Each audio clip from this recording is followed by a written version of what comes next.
Merci. Voilà, ouais, de pouvoir voir tous les bienfaits, les grâces du Seigneur. Et voilà, on va encore ce soir, on veut rencontrer le Seigneur. Vous êtes d'accord? Amen. Alors, on ne veut pas juste écouter, comme je disais avant, j'étais prof, donc on faisait des cours. Mais on ne veut pas une cours, on veut rencontrer le Seigneur. On veut que ce qu'on entend, ça amène la vie. Et que ça puisse nous transformer. Voilà, et puis on est tous ensemble et on veut être transformés de gloire en gloire. Amen. Un jour, nos yeux le verront. Et pour le moment, nous marchons par la foi. Voilà, j'aimerais que... moi, j'ai commencé une série fin décembre sur une église à la gloire de Dieu. Désire être une église à la gloire de Dieu. Amen. Voilà, donc de temps en temps, j'y reviendrai.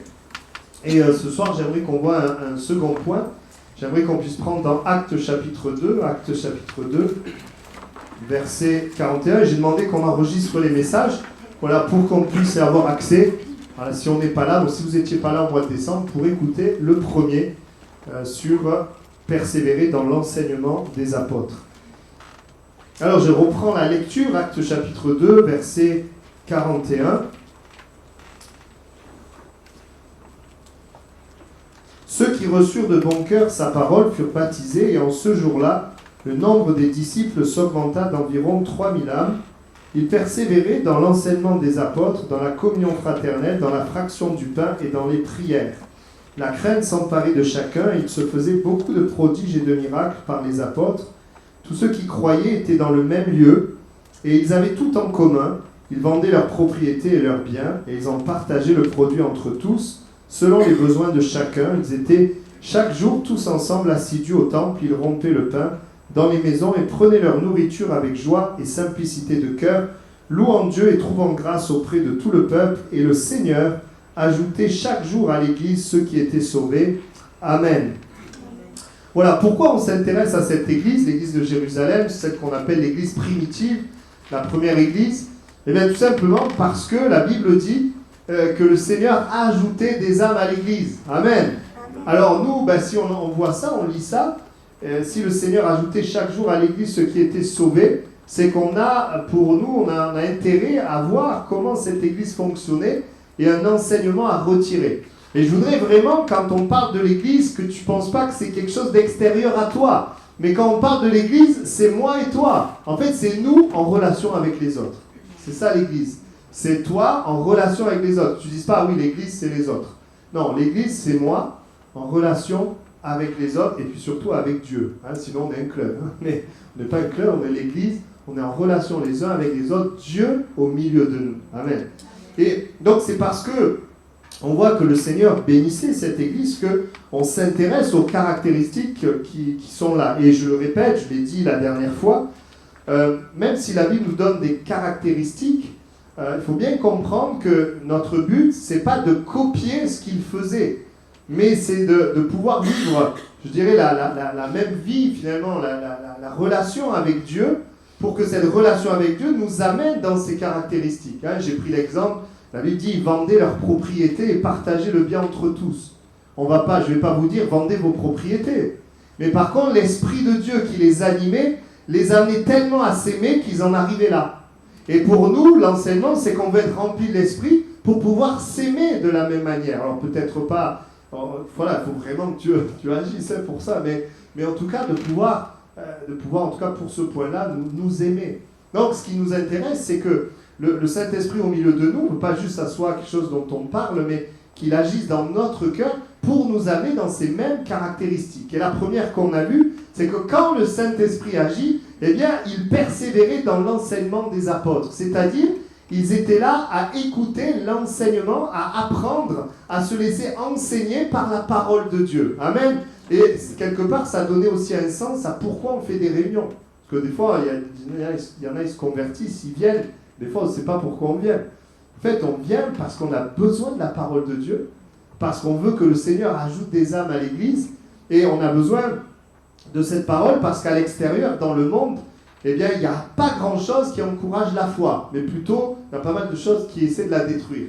Donc, on a besoin, Dieu a voulu l'Église aussi, eh bien, pour qu'on soit enseigné. Voilà, mais je ne vais pas répéter puisqu'on l'a vu la dernière fois. Je voudrais ce soir voir un autre point. l'autre point, donc c'est la suite, il persévérait dans l'enseignement des apôtres, dans la communion fraternelle. Amen. Voilà, et moi quand je suis arrivé sur Albi, eh bien, j'ai vu que plusieurs d'entre nous, c'était des champions dans ce domaine-là. J'ai eu vraiment, j'ai été béni, et voilà. Mais ce qui compte aujourd'hui, c'est toi, c'est moi. Comment moi, je vis finalement la communion fraternelle. C'est ça qui est important, que le Seigneur parle à chacun de nous. Vous voyez, quand le Saint-Esprit agit, on a soif d'apprendre, on a soif d'être enseigné, mais aussi on a soif de communion fraternelle, de développer la communion fraternelle. C'est quoi la communion fraternelle? Alors, dans le grec, c'est koinonia, qui est traduit dans la Bible, le même mot est traduit différemment que communion fraternelle. Je vous donne les différentes traductions que vous pouvez trouver dans la Bible. Il y a contribution, don, communication, part, participation, libéralité. Voilà, il y a différents termes, union, il y a différents termes pour parler de cela. Et en fait, la communion fraternelle, on pourrait en fait, pour le rendre simple, ça parle en fait de l'amour que nous avons les uns entre nous. Mais là, il s'agit entre frères et sœurs. Alors quand on dit frères et sœurs, pas de sang, mais frères et sœurs en Christ. Vous savez que en acceptant Jésus, on est devenu enfant de Dieu. Tu es devenu enfant de Dieu. Ton voisin qui a accepté Jésus est devenu enfant de Dieu, mais du coup, c'est devenu ton frère. C'est devenu ta sœur. Et vous savez, dans la Bible, j'ai donné lors de la réunion des serviteurs différentes images que le Seigneur donne de l'Église. On a parlé de différentes images. Mais s'il y en a une vraiment présente dans la Bible, tout au long de la Bible, qui est peut-être une des images les plus fortes, eh bien c'est l'image de la famille.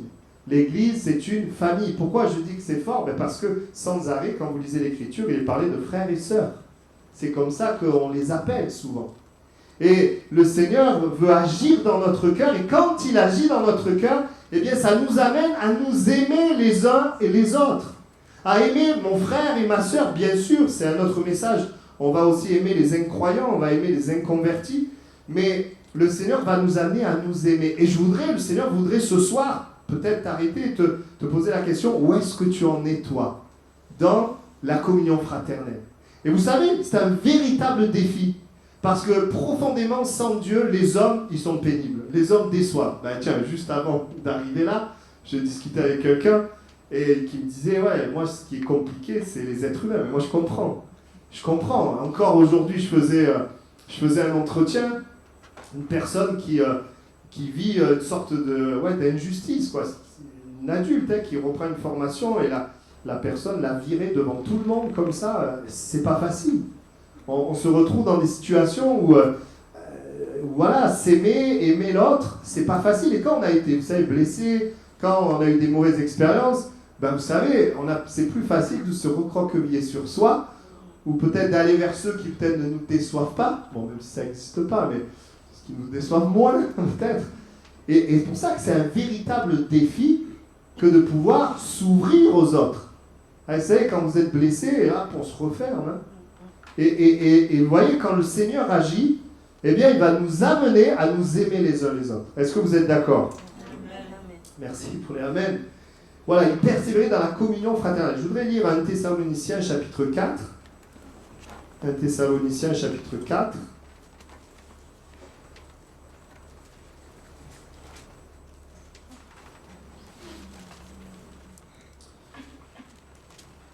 Versets 9-10. Pour ce qui est de l'amour fraternel, vous n'avez pas besoin qu'on vous en écrive, car vous avez vous-même appris de Dieu à vous aimer les uns les autres. Et c'est aussi ce que vous faites envers tous les frères dans la Macédoine entière. Mais nous vous exhortons, frères, à abonder toujours plus dans cet amour et à mettre votre honneur à vivre tranquille, à vous occuper de vos propres affaires et à travailler de vos mains comme nous vous l'avons recommandé, etc., etc. Vous voyez, la Bible nous invite à abonder de plus en plus dans l'amour fraternel. Amen. Et c'est pour ça qu'on a besoin de Dieu, on a besoin du Seigneur, et pour pouvoir continuer d'aimer les frères et les sœurs. Vous voyez, une famille, puisque l'Église c'est une famille, elle ne se choisit pas. Un ami, tu le choisis, un conjoint, tu le choisis, mais la famille, tu ne la choisis pas. Moi, je n'ai pas choisi mon père, ma mère, ni mes frères d'ailleurs, mon frère. Et dans l'Église, on ne s'est pas choisi. Mais bon, on est là. Donc, tant qu'à faire, aimons-nous. Amen. Et donc, ça veut dire qu'on ne s'est pas choisi, on a des âges différents, des cultures différentes, des modes de fonctionnement différents, des pensées différentes. Et c'est tout un défi pour nous. Le Seigneur a voulu l'Église avec sa dimension humaine et sa dimension spirituelle. Et c'est tout un défi pour nous de pouvoir nous aimer les uns les autres. Et il y en a qui vont être faciles à aimer, il y en a d'autres qui vont être plus difficiles à aimer. Comme toi, tu peux être facile à aimer ou difficile aussi. Et ça, c'est aussi la dimension de l'Église, cette dimension humaine. Et nous sommes appelés vraiment à nous aimer les uns les autres. Je pense aussi à ce verset, j'essaie de le reprendre, c'est dans Jean, que vous soyez en communion avec nous, donc là il parle de la communion fraternelle, or notre communion est avec le Père et avec son Fils. En fait, vous voyez, la Bible nous montre clairement, notre communion avec Dieu va nous amener en communion avec les autres. Là, on parle souvent de dimension verticale et ensuite horizontale. Et la Bible dit clairement que nous ne pouvons pas aimer Dieu sans aimer notre prochain. La Bible appellera ça la loi de la liberté, cette loi d'aimer Dieu et d'aimer notre prochain. Et ça, on est dans le Nouveau Testament, on n'est plus sous la loi, mais c'est quoi la loi de la liberté? Ce que Christ nous introduit, c'est en fait le résumé de tous les commandements dans l'Ancien Testament, c'est d'aimer Dieu et d'aimer notre prochain. Et dans le Nouveau Testament, pourquoi on appelle ça la loi de la liberté? On a été racheté par le Seigneur, et notre but, c'est d'aimer Dieu, d'aimer notre prochain par le Saint-Esprit, par Christ en nous, en fait. Et c'est Christ en nous, justement, qui rend possible cela. C'est en ça qu'on n'est pas juste en train de faire des choses, mais on vit une relation avec Dieu qui nous permet d'agir, d'aimer notre prochain, d'aimer Dieu, comme la Bible nous enseigne à le faire. Quand on regarde Jésus, c'est intéressant, mais Jésus, il n'a pas pris juste un disciple, il en a pris 12. C'est-à-dire qu'il voulait une relation avec eux, mais il voulait aussi qu'eux, ils aient une relation entre eux. Je ne sais pas si vous avez remarqué ça. Et oui, il aurait pu en prendre un, passer un mois avec, hop, le mettre de côté, en prendre un autre, passer un mois avec, mais non, il les a pris les 12 ensemble. Parce qu'il voulait, et dans toute la Bible, c'est comme ça. À la Pentecôte, ce n'était pas tout seul, rempli du Saint-Esprit. Ils étaient ensemble. Quand ils ont servi Dieu, ils étaient ensemble. Et Dieu désire véritablement que nous puissions être ensemble, pouvoir nous aimer. Au début, on le sait, quand il a pris les disciples, c'était pas gagné de s'aimer. C'était plus la mentalité du monde, mais qui est le plus grand? Voilà, il y en a deux d'entre eux qui ont dit, est-ce qu'on pourrait être assis à ta droite et à ta gauche? Je pense que les autres, ça n'a pas dû leur faire plaisir. Mais bon, le Seigneur a travaillé, et quand ils ont été aussi remplis de l'Esprit, bien, ces choses-là ont disparu pour finalement laisser place à un amour profond et sincère. On le voit d'ailleurs dans la vie de Paul, on le voit dans la vie de Pierre également, si vous lisez l'Épître. Merci Seigneur. La Bible nous enseigne à persévérer donc dans la communion fraternelle, l'amour entre frères et entre sœurs. Et je voudrais voir maintenant les conséquences positives. Voilà, il y a des conséquences positives, la Bible nous le dit. Le Seigneur nous appelle à la communion fraternelle. C'est pour ça que nous faisons des agapes. Vous voyez, c'est pas parce qu'on s'ennuie ou on ne sait pas quoi faire. Non, on fait des agapes, on mange ensemble pour favoriser ça. Est-ce que c'est l'agape qui fait qu'on échange? Non, c'est la disposition de nos cœurs qui fait que. Mais on permet ces moments justement pour pouvoir aussi échanger, pour pouvoir connaître, pouvoir partager, pouvoir écouter, pouvoir bénir. Voilà, pour avoir ces moments de qualité. Et puis bien sûr, on n'a pas forcément besoin d'événements pour vivre la communion fraternelle. On peut la vivre déjà dans nos moments, dans les moments où on se retrouve. On peut même la vivre à la maison quand tu appelles un frère, tu appelles une sœur. Bon, on en parlera dans quelques instants. Les conséquences positives de la communion fraternelle, eh bien, premièrement, c'est que de développer l'amour entre frères et sœurs, de pouvoir aimer, que le Saint-Esprit agisse en toi pour aimer, eh bien, ça nous fait, d'abord, premièrement, ça amène une croissance et une maturité spirituelle. Quelqu'un qui est mature spirituellement, eh bien oui, il va aimer. Plutôt le fait d'aimer nous amène une maturité. La Bible dit dans Proverbe 27, 17 que le fer aiguise le fer et ainsi un homme aiguise un autre homme. Vous voyez, et c'est vrai que, ou encore, je vais vous prendre un autre texte, Colossiens 3, 16, qui dit « Instruisez-vous et exhortez-vous les uns les autres ». Et dans Romains 13, 8, « Ne devez rien à personne si ce n'est de vous aimer les uns les autres, car celui qui aime les autres a accompli la loi. » Là, c'est la loi dans la loi de Christ, la loi qui a été accomplie par Christ, et quand il vit en nous et que nous on aime, bien, on accomplit cette loi, on fait ce que le Seigneur veut que nous fassions. Alors, vous voyez, c'est un signe de maturité. Un signe d'immaturité, c'est quand on fuit les gens, quand on veut vivre sa vie spirituelle tout seul, quand on se coupe des gens, quand on veut pas aller parce que, voilà, alors, c'est pas qu'un signe d'immaturité, ça peut être aussi tout simplement parce qu'on a été blessé, parce qu'il y a des choses à régler, parce qu'on n'a pas réussi encore à régler certaines choses, et là, j'aimerais dire que le Seigneur guérit les cœurs. Voilà, mais un signe de maturité, c'est que je peux m'ouvrir aux autres. Je peux m'ouvrir aux autres, je peux les aimer, et c'est en tout cas le travail du Saint-Esprit en nous, il va nous amener dans cette direction. La Bible dit, aimez-vous les uns les autres. Deuxièmement, donc premièrement, c'est une maturité. Deuxièmement, c'est un témoignage pour les incroyants. Ce verset, vous le connaissez, Jean 13, 34, 35, aimez-vous les uns les autres, à ceux-ci tous reconnaîtront que vous êtes mes disciples. Vous voyez, quand nous nous aimons, le monde extérieur reconnaît l'authenticité, la vérité. Et aujourd'hui, vraiment plus que jamais, on a besoin de vrais chrétiens, parce qu'il y a de l'hypocrisie religieuse, il y a toutes sortes de choses, mais de personnes qui vivent vraiment. On est dans un monde, moi j'aime bien dire, le monde c'est une grande scène de théâtre. Tout le monde a son masque. Mais derrière le masque, voilà, il y a la réalité. Alors tout le monde met un beau masque, on est formidable, etc. Mais on est gentil, on s'aime, machin, mais on sait très bien que derrière le masque, il y a une réalité qui est compliquée. Les gens ont besoin de voir au milieu de nous que ce n'est pas un masque, mais que c'est une réalité. Alors on est humain, on a la chair, l'esprit, donc on n'est pas parfait, je veux dire, dans l'expérience, mais en laissant le Seigneur, en ayant cette relation avec lui, Dieu va nous aider à nous aimer véritablement les uns les autres. Amen. Et ce qui est merveilleux, c'est aimer des gens différents de toi, qui n'ont pas la même couleur de peau, qui n'ont pas le même âge, qui n'ont peut-être aucun centre d'intérêt commun au tien, mais tu les aimes de l'amour du Seigneur. Ah, ça, c'est extraordinaire. Et moi, je trouve, vous savez, dans le monde, c'est souvent comme ça.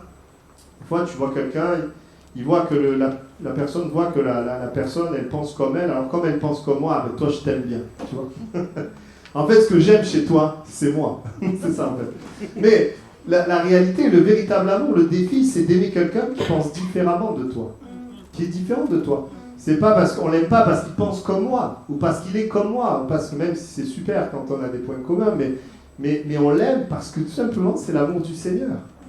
Amen. Et de cette manière, on peut même aimer des gens pénibles. Alléluia. Moi, j'avais une sœur. Non, je m'arrêtais. Mais bon, je me rappelle, oui, de quelqu'un, c'était un peu compliqué. Elle parlait tout le temps. C'est pas ici. Hein. Elle parlait tout le temps. Et c'était embêtant parce que je ne pouvais pas en placer une, les gens, etc. Et au début, je voulais un petit peu m'en débarrasser. Je ne vais pas vous mentir, dans mon cœur. Puis le Seigneur m'a rempli de son amour. Et ça a changé. Alors, j'ai dû quand même la canaliser. Mais j'étais plus animé des mêmes sentiments. Mais c'est vrai, quand il y a l'amour de Dieu, eh bien, même les choses difficiles, on doit les gérer, on les gère, mais ce qui nous anime, c'est quelque chose c'est le bien de la personne, et le bien de l'ensemble aussi. C'est pour ça que je vais canaliser, parce qu'il y a le bien de l'ensemble. Voilà. Donc, le témoignage, ça c'est important, que ce soit pas l'hypocrisie, le pouvoir, les moqueries, les critiques, la recherche d'intérêt personnel, la performance, toutes ces choses-là, mais un amour désintéressé, sincère. On a vraiment besoin du Seigneur pour pouvoir aimer de cette manière. Troisième conséquence, lorsque tu décides de t'engager dans la communion fraternelle, tu décides d'aimer. Et vraiment, je bénis Dieu pour ce week-end. Alors là, on a vraiment développé la communion fraternelle. On a eu les goûters des aînés. D'ailleurs, on aurait pu pas le mettre le même week-end, mais bon, on fera mieux la prochaine fois. Et puis on a eu la GAP aussi, et c'est formidable. Et ce que j'aimerais dire, troisième point, c'est que lorsque tu développes la communion fraternelle, je vais vous montrer que ça va amener aussi Dieu à se manifester au milieu de nous. Ça va amener Dieu à se manifester au milieu de nous.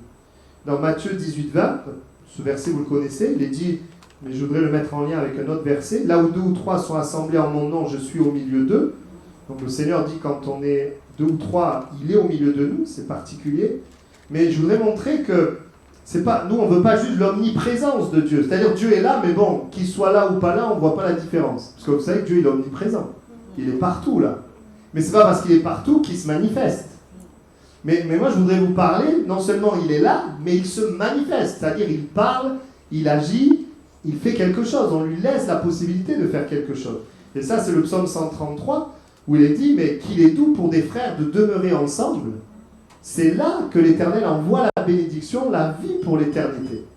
Il y a quelque chose de particulier quand nous sommes ensemble. Alors, c'est les frères et les sœurs, hein, tous ensemble. Quand ils étaient aussi à la Pentecôte, ils se sont mis à prier ensemble. Et le Saint-Esprit n'a pas dit, bon, ben lui, il est spirituel, je descends sur lui, bon, l'autre, non, il va rester sans elle. Non, il est descendu sur eux tous. Et moi, je suis sûr que quand ils ont prié, ce n'était pas tous dans le même état. Il y en a peut-être... Alors déjà, à mon avis, ils n'étaient pas dans un super état. Parce qu'ils avaient tous déjà abandonné le Seigneur. Et la Bible dit, juste avant, ils étaient enfermés dans un lieu par crainte des Juifs. Alors Jésus vient, il ressuscite, il se montre à eux, il les rassure. Mais en fait, ils n'étaient pas dans un super état.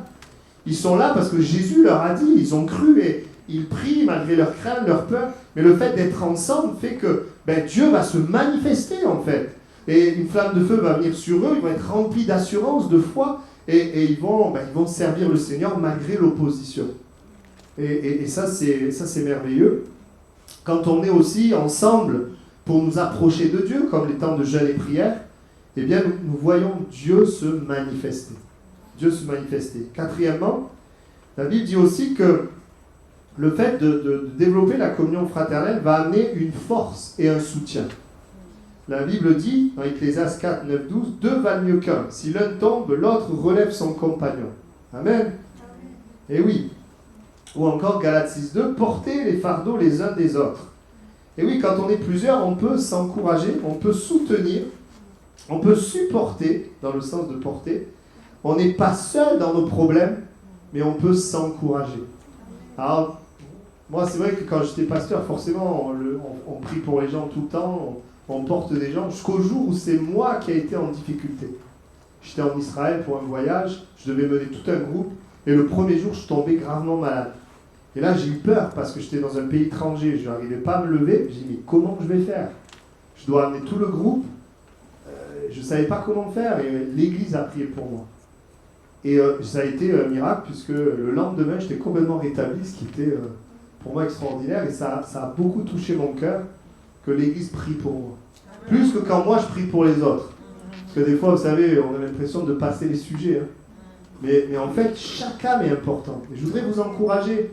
Alors quand on prie pour vous, ça ne fait pas pareil quand même. Ça ne fait pas pareil. Mais je voudrais vous dire, quand vous priez pour quelqu'un, même si peut-être pour vous, on n'a pas toujours un élan, vous voyez, voilà, on a notre journée, on reçoit des sujets, oh là là, il y a ça, mais vous priez pour quelqu'un, vous êtes en train de soutenir, vous êtes en train de porter. Et quand le Seigneur agit, mais c'est merveilleux. Et moi, j'ai remercié l'Église d'avoir prié pour moi, même si c'était souvent moi qui faisais prier l'Église pour les autres. Je dis merci Seigneur. C'est une force et un soutien. Consolez-vous donc les uns les autres par ces paroles. La Bible dit aussi que c'est un moment où on peut apporter aussi la consolation. La consolation, elle ne vient pas de nous, mais elle vient de la parole de Christ. Oui, mais pour que la parole console, il faut quelqu'un qui la porte aussi. Fabien disait ça tout à l'heure en introduisant, mais on peut, par nos paroles, on peut bénir, on peut encourager, parler des paroles valorisantes. C'est vrai, il a raison, on a plus facilité à voir ce qui ne va pas que finalement ce qui va. Amen. Mais vous savez que vous avez tous des qualités, des dons, des choses que le Seigneur a données. On a tous aussi des choses à changer, mais qu'on puisse avoir ce regard. Moi, je vois Jésus, il avait un regard qui était positif. Alors, il n'était pas aveugle sur les problèmes. Mais moi, quand je vois qu'il dit à Pierre, alors qu'il vient de le renier, « Paie mes brebis », je trouve ça fort, touchant. Hein, ou il demande à Judas de gérer l'argent alors que c'est lui qui vole. Enfin, c'est étonnant, il y a des choses qui nous dépassent. Donc, ça va amener aussi une force et un soutien. Et puis, enfin, dernier point, ça amène aussi des récompenses. La Bible dit que dans Matthieu 10, 42, que même pour un verre d'eau froide que tu donneras à ton frère ou ta sœur, tu ne perdras pas ta récompense. Alors ne me demandez pas quoi comme récompense, on le saura, je ne sais pas. Je sais que la Bible parle, il y a des récompenses qui sont sur la terre, il y en a qui sont dans le ciel. Mais en tout cas, la Bible montre que pour un verre d'eau froide, c'est-à-dire que Dieu voit tout, même ce qui pour nous est complètement insignifiant. Tu offres un café à quelqu'un, un verre d'eau froide, c'est encore moins qu'un café. C'est vraiment le minimum, quoi. Et même ça, mais ça élève le Seigneur le voit. Et je dis, c'est merveilleux quand l'Église, elle est dans cette dynamique. Amen. Et je peux dire que plusieurs sont dans cette dynamique, même moi en tant que pasteur, j'apprends. Mais on veut tous ensemble dire, Seigneur, on veut vraiment développer la communion fraternelle. Pourquoi ? Parce que c'est une des caractéristiques de cette Église où le Seigneur ajoute des âmes. Cette Église a la gloire de Dieu et c'est ce qu'on veut être. Amen. Alors maintenant, je voudrais voir qu'est-ce que c'est de manière pratique la communion fraternelle, de s'aimer. Donc je vais vous donner des points. Et j'étais content parce que dernièrement, là, vous savez qu'on a un petit groupe d'entraide sur WhatsApp. Et alors souvent, on a des besoins et puis des fois, on a des personnes qui peuvent y répondre. Et c'est merveilleux quand on peut y répondre. Vous voyez, la communion fraternelle, c'est s'entraider. Voilà, si on a un groupe WhatsApp, c'est pour s'entraider les uns les autres. Et là, dernièrement, il y a quelqu'un qui voulait avoir un travail de fille au père, et il y a une chrétienne qui en avait besoin, et ça a pu se faire. Et du coup, la personne va pouvoir travailler et pour bénir la chrétienne. Merci Seigneur. Alors, il y a des choses qui se font, et je vous encourage, si vous n'êtes pas dans le groupe d'entraide de l'Église, d'y être. Peut-être qu'il y aura 4 sujets, tu ne pourras rien faire, mais peut-être un sujet, tu seras la personne que Dieu va utiliser pour bénir. Vous voyez ? Et plus on sera nombreux, avec ce cœur, bien sûr, pas y être parce qu'il faut y être, mais parce qu'on dit, Seigneur, je veux faire partie de cette Église. Des fois, c'est des choses que je ne pourrais pas faire. Je ne sais pas, si quelqu'un veut, réparer quelque chose, moi je ne suis pas bricoleur, je ne pourrais pas le faire. Mais celui qui est bricoleur, il pourra le faire. Et donc, l'entraide, le fait de s'entraider dans les besoins, bien sûr, peut se faire dans le cadre de l'Église, mais ça peut se faire aussi en dehors, en s'appelant, évidemment. S'encourager, s'édifier, voilà, sans, comme on l'entendait dimanche, pointer du doigt, mais c'est pas ce qui se fait au mieux de nous. Mais aussi, supporter, alors là, dans le sens, quand les gens sont pénibles, ça peut arriver. Des fois, il faut supporter, ouais. Et on ne parle pas souvent de ça, mais vous voyez, Dieu quand même, Dieu est patient en fait, Dieu est patient. C'est-à-dire que des fois quelque chose ne va pas, il n'intervient pas tout de suite, il y a une patience. Alors après, ça dépend ce que c'est, des choses il faut intervenir dessus, mais il y a une patience de Dieu. Ou encore, pardonner, se pardonner, vous voyez ? Et ça c'est le début, parce que si on ne se pardonne pas, c'est compliqué tout le reste. Hein. Comment on va donner, comment on va bénir, comment on va dire du bien si on ne se pardonne pas. Donc ça c'est vraiment important. D'ailleurs, la parole de Dieu dit dans la prière que Jésus nous a enseigné, pardonne-nous comme nous pardonnons. Voilà. Et le Seigneur, ce qu'il vous demande, c'est de le vouloir.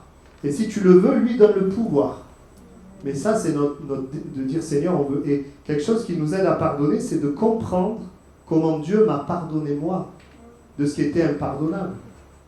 Et souvent, les gens pardonnent en fonction de la révélation qu'ils ont du pardon de Dieu envers eux. Et ça, c'est important. Ou encore, prier les uns pour les autres, comme on va le faire tout à l'heure. Jacques 5,16. Là, tu développes la communion fraternelle. Quand tu pries aussi pour les frères et pour les sœurs. Ou encore, pleurer. Alors, ça va dans prier les uns pour les autres. Pleurer avec ceux qui pleurent.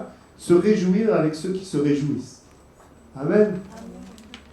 Voilà, cette semaine, avec quelqu'un qui passait par le deuil, et on veut soutenir, on veut encourager. Alors, c'est pas ici, mais voilà.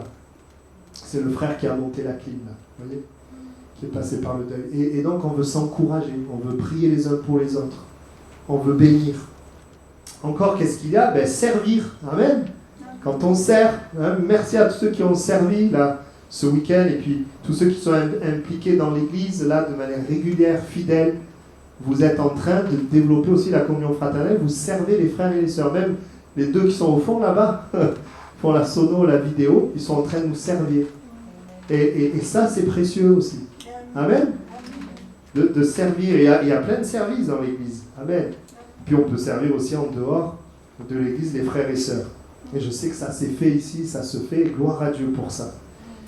Mais aussi, je donne plusieurs points. Hein. Dire la vérité et se reprendre quand c'est nécessaire. Mais pour pouvoir dire la vérité, se reprendre, il faut s'aimer. Hein. Il faut montrer de l'intérêt.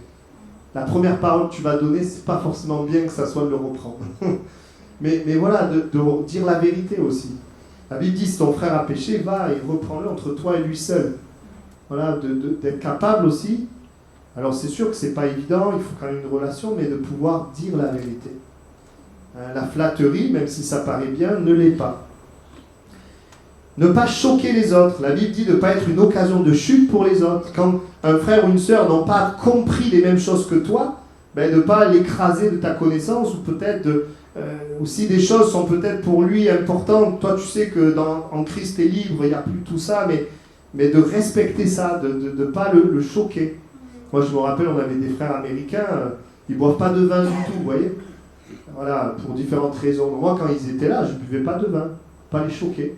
Moi, je sais personnellement dans ma conscience que je peux boire du vin. J'en bois pas beaucoup, pas à m'enivrer, bien sûr. Mais vous voyez, il peut y avoir des choses comme ça. Pour un frère, pour une sœur, on va respecter. Voilà, ça ne veut pas dire que forcément on pense pareil, mais on va chercher à ne pas être une occasion de chute. Voilà, même par ma manière de m'habiller. Pas, même si les gens sont responsables de leurs yeux, eh bien, de ma manière de m'habiller, je peux aider à éviter justement de faire chuter, tomber des personnes.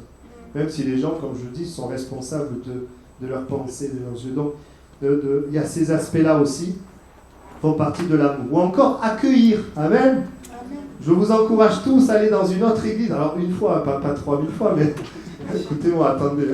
D'aller dans une autre église et pour voir ce que ça fait d'être accueilli ou pas. Je vous assure, après tu ne vois pas les choses pareilles. Tu rentres dans ton église, tu vas accueillir les nouveaux. Voilà, et puis quand tu vas ailleurs, ça te permet de voir si on t'accueille ou si on ne t'accueille pas. Et vous verrez que c'est important donc, d'accueillir les nouveaux. Alors vous imaginez, si tous on accueille, c'est formidable. Bon, déjà, ça se fait bien ici. Alléluia. Amen. Mais qu'on puisse... c'est pour ça, le message, je crois que vraiment, il y a plusieurs points qu'on applique, vraiment. Mais ce qui est important, c'est toi, en fait. C'est toi, qu'est-ce que le Seigneur veut me dire? Et toi et moi, bien sûr, je me mets avec. Qu'est-ce que le Seigneur veut nous dire? Ou encore partager ensemble, communiquer. Partager, parler, communiquer pour éviter des quiproquos. Ça m'est arrivé. Des fois, on ne parle pas et ça fait des problèmes. Surtout dans le service où on travaille ensemble. Il faut communiquer. Et plus je communique, et moins je laisse de place à l'adversaire de nos âmes. Si je communique, je dis les choses, je suis prévenant, ça évite toutes sortes de problèmes. La communication. Voilà, donc différents aspects. Et puis évidemment, bien, pour vivre l'amour, le fait que je sois, il faut être présent déjà, il faut être ici. Et quand je suis présent, de ma présence, je peux venir bien sûr pour recevoir, c'était le message qu'on a fait avant, être enseigné, mais je peux venir pour donner aussi. Je peux venir pour bénir. Et c'est important. Et vous voyez, je vous donne cet exemple, on a fait le goûter des aînés, là, samedi. Bon, moi, franchement, j'ai fait comme ça. Alors, c'est un aspect, je veux vraiment... si vous n'étiez pas à servir au goûter des aînés, c'est pas grave, c'est un exemple, d'accord? Vous servez ailleurs, il n'y a aucun problème. Mais c'est vrai que j'ai fait un appel, j'ai profité aussi les ados, les jeunes, ceux qui voulaient servir, et puis d'autres personnes aussi qui ne sont pas ados et jeunes. Et c'est vrai que le fait qu'on soit nombreux à participer, ça fait un méga goûter, quoi. Ça fait peut-être presque trop beau, hein, je sais pas. Il y a une sœur qui m'a dit, moi je m'attendais juste à une petite galette des rois, quoi. Mais du coup, le fait qu'il y avait plusieurs personnes, il y avait plus de personnes pour parler avec eux, plus de personnes qui ont fait des choses, et du coup, c'était mieux. Vous voyez, ce qui veut dire que quand je me lève, c'est pas pareil que si je me lève pas. Alors évidemment, on ne va pas toute l'église aller au goûter des aînés, il n'y a pas que le goûter des aînés, d'accord, c'est un exemple. Il y a plein d'autres choses, on a les centres aérés, on a plein de choses, mais de dire Seigneur, ah oui, je veux participer à cette communion fraternelle. Amen. Et je me réjouissais. Sauf que l'église où j'étais avant, j'ai voulu en faire un, puis j'ai fait tout seul. Bon, c'était pas trop intelligent. Donc j'ai tout fait tout seul. Alors vous imaginez bien que c'était pas le goûter qu'on a eu hier. Hein. C'était beaucoup moins bien et puis compliqué. Et puis après, bon, évidemment, j'ai demandé à des frères et des sœurs, et les frères et sœurs, ils sont contents parce qu'on le fait pour le Seigneur. On le fait pour le Seigneur. Voyez, pourquoi on veut être là et bénir les gens? Vous savez pourquoi? Parce que Dieu, lui, il est là avec nous et il nous bénit. Et donc, parce qu'il est là et qu'il nous bénit, on veut bénir les gens. Et c'est pour ça qu'on a vraiment besoin de sa présence, de vivre cette relation avec lui pour être renouvelé et pouvoir aimer. Sinon, on va s'épuiser. Sinon, on va aimer de nous-mêmes. Mais si on aime de nous-mêmes, on attend des fois un retour. Si on ne nous dit pas merci, on se vexe. Si on ne nous dit pas bonjour, on se vexe. Si ça ne se passe pas comme ça, voilà. Mais quand c'est le Seigneur, on le fait peu importe le retour, c'est mieux évidemment si on remercie, etc. C'est sûr. Mais on dit Seigneur, c'est pour toi que je le fais. Amen. En tout cas, c'est ce qu'on veut. D'autres aspects aussi de la communion fraternelle, nous respecter les uns les autres. Le respect, par exemple, s'écouter. J'ai mis quelques exemples. Parler avec douceur. Assumer nos responsabilités, c'est respecter les autres. Si je suis engagé dans quelque chose et que je ne suis pas là et que je n'ai pas prévenu, je ne le respecte pas. Mais si je suis engagé, bon, je ne peux pas, je préviens, je respecte. Ou si je suis là et que je fais ce que je dois faire, je respecte. Vous voyez, le respect dans le service, être décent, être prévenant. Vous voyez, tout ça, on le fait pourquoi ? Eh bien, on le fait pour bénir notre prochain. Il y a ce verset qui est puissant, Romains 12:10. Par amour fraternel, soyez pleins d'affection les uns les autres, ayez de l'estime réciproque. Amen. Donc, dans ce qu'on fait, dans le service de Dieu, quand on est responsable, la manière dont on s'occupe des personnes qui font le service, et même nous, pour les bénir, c'est montrer l'exemple, être des modèles. Et puis quand on est nous-mêmes avec un responsable, comment on peut estimer, le soutenir, vous voyez, qu'on soit dans cette mentalité de pouvoir bénir. Alors si je prêche ça, ça ne veut pas dire qu'on ne l'est pas, d'accord ? Mais simplement la pensée de Dieu pour l'Église. Et on veut ensemble faire des progrès, les uns les autres, et moi le premier, pour pouvoir aimer davantage. Prendre soin des collaborateurs, voilà, montrer l'exemple en faisant nous-mêmes, aider celui qui n'y arrive pas, pardonner celui qui fait une erreur. Ou dans les conflits, alors ça je le dis parce que ça je l'ai vécu, dans les conflits, pas en parler à d'autres, mais parler à la personne avec qui tu as un problème. Et si tu as un problème avec quelqu'un, que dit le Seigneur ? Déjà, calme-toi. Parce que si tu es énervé, il ne faut pas aller voir la personne. Déjà, calme-toi. Et puis, va voir la personne et règle les choses avec. Si tu as un problème avec quelqu'un et tu vas voir quelqu'un d'autre juste pour en parler, ça ne va pas aller. Alors, bien sûr, si tu es dans le cadre du service, que tu en réfères à ton responsable, ça c'est normal. Mais de pouvoir faire ça, moi je voudrais que quand il y a quelque chose, qu'on se dise les choses. Vous voyez, même avec le pasteur, entre nous, dire Seigneur, je veux avoir une relation en vérité. Alors c'est vrai aussi que pour favoriser ça, il y a besoin aussi d'humilité, il y a besoin de... Parce que si tu parles à quelqu'un qui n'écoute jamais rien, à la fin tu ne lui parles plus, c'est sûr. Donc il y a besoin d'humilité, il y a besoin de disposition de cœur, mais le Seigneur nous appelle à cela aussi. Amen. Donc ça c'est aussi important. Ça s'appelle le courage. Avoir le courage d'aller vers les personnes. Et on peut le faire avec douceur. La Bible, elle nous dit de reprendre ce qu'on doit reprendre avec douceur, mais de pouvoir avoir le courage. Voilà. Et quand il y a un problème, on n'attaque pas la personne, mais on traite un problème. Que des fois on dit tu es comme ça, mais c'est pas ça la chose. C'est pas que tu es comme ça, c'est qu'il y a un problème à régler. Donc c'est pas parce qu'on a un problème que la personne elle est le problème, quoi. Voilà. Et puis, alors ça aussi, une manière de se bénir les uns les autres, c'est de ne pas être assisté par les autres, de toujours compter sur les autres. Mais à contrario, c'est aussi savoir recevoir des autres. Vous voyez les deux opposés.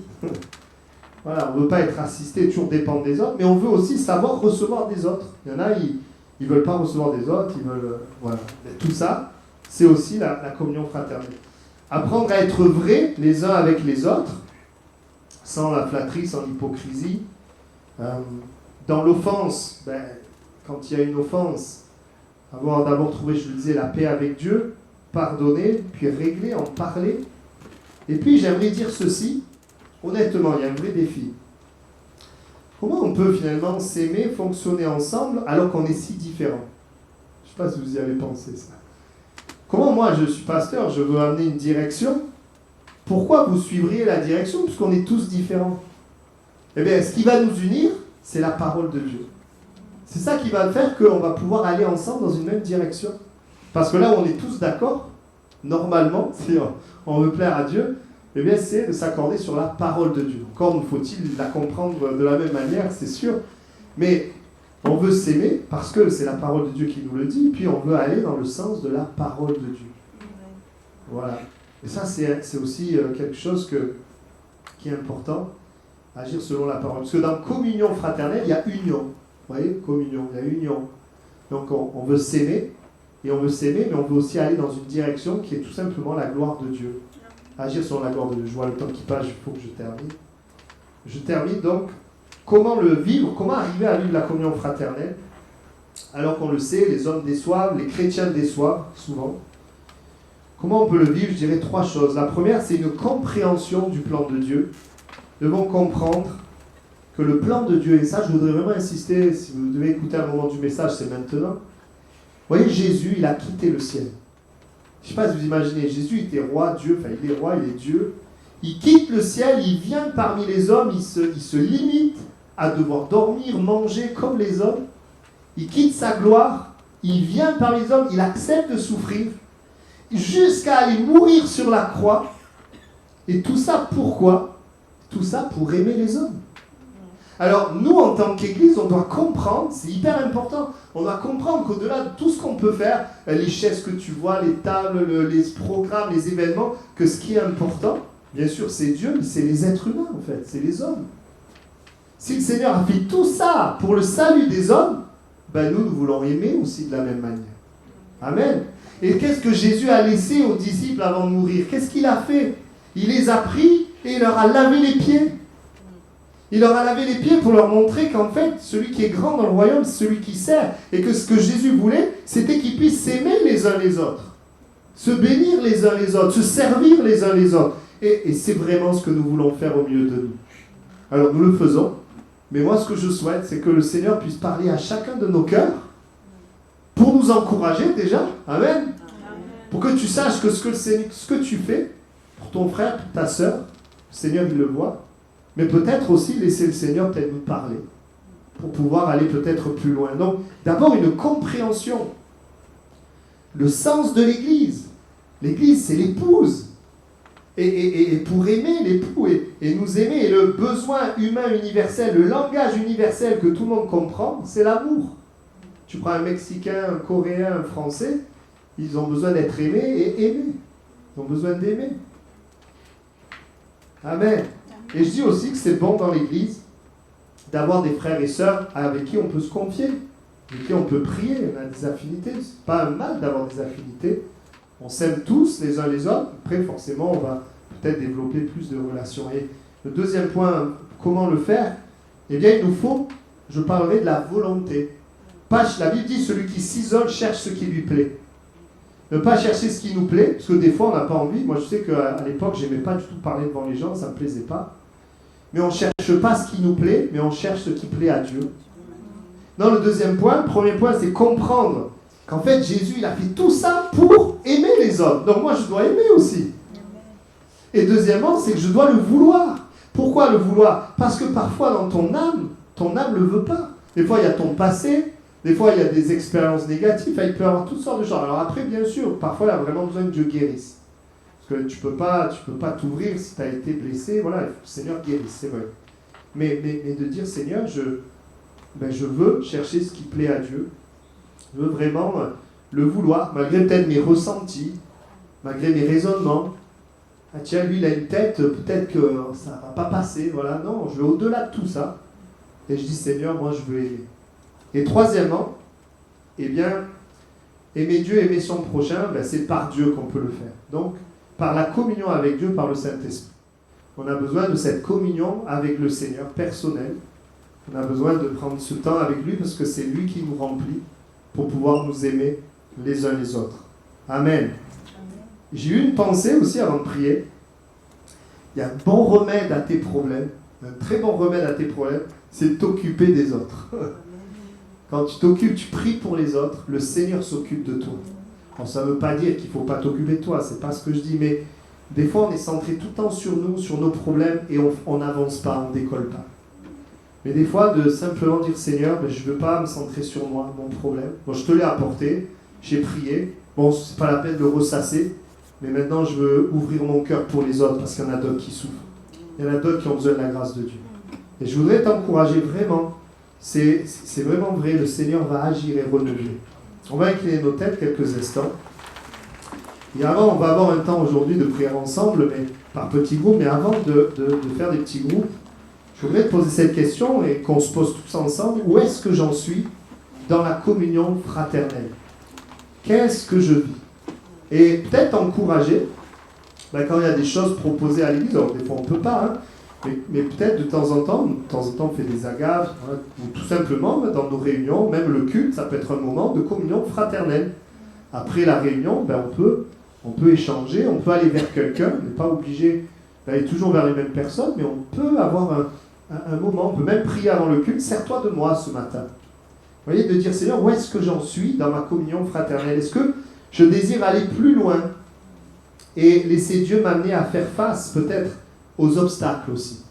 Et peut-être qu'il y a des obstacles. Et le Seigneur, il ne te condamne pas, loin de là. Il veut t'aider, il veut te visiter, il veut te bénir.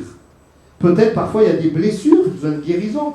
D'autres fois, peut-être c'est le péché, on est où la chair, on est centré sur soi et on a besoin vraiment de plus de Dieu. Ou encore d'autres fois c'est les idolâtries, on a d'autres préoccupations. Mais est-ce que c'est pas important? La Bible nous montre que c'est important. Les frères et les sœurs qui sont là à côté de toi. Et des fois, un coup de téléphone dans une journée, ça va te prendre peut-être 10 minutes, 15 minutes, mais ça peut bénir quelqu'un. Et nous faisons partie de cette église, et comme l'église de Jérusalem, nous voulons persévérer dans la communion fraternelle, afin que Dieu fasse son œuvre. Seigneur, merci pour ta parole, et merci vraiment pour l'église d'Albi. On est heureux de faire partie de cette église. Et nous voulons te prier pour qu'ensemble, nous puissions vraiment nous aimer les uns les autres et ardemment progresser. Nous reconnaissons que nous avons besoin de ton amour.